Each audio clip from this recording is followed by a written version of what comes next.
is Ken Globerman.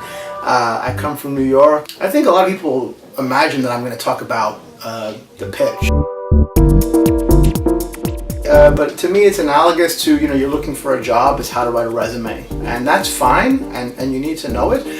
But there's a lot more that goes a bit deeper than that. Trying to cold call on an investor, particularly one that's, pretty active and successful, is awfully difficult.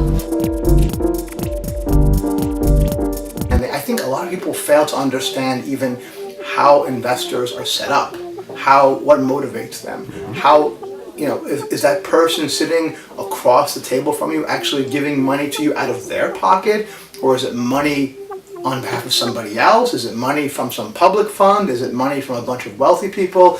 And every situation is different.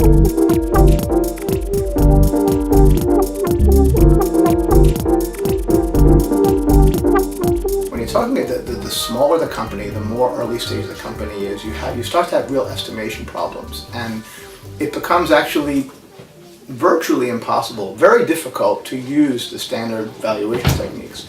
But that being said, I think these people need to know the standard valuation techniques. They need to know how it works, because it's not going to be long when they start having any type of traction and they start actually generating revenue, when they're no longer going to be judged on potential only. They're going to be judged on potential, but they're also going to be judged on their current track record.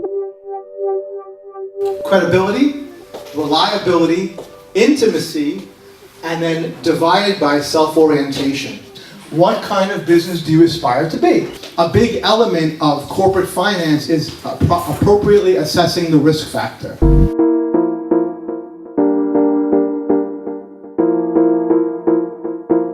Find investors that hit your sweet spot. Number 2, the initial meeting is really about, in my opinion, trust building.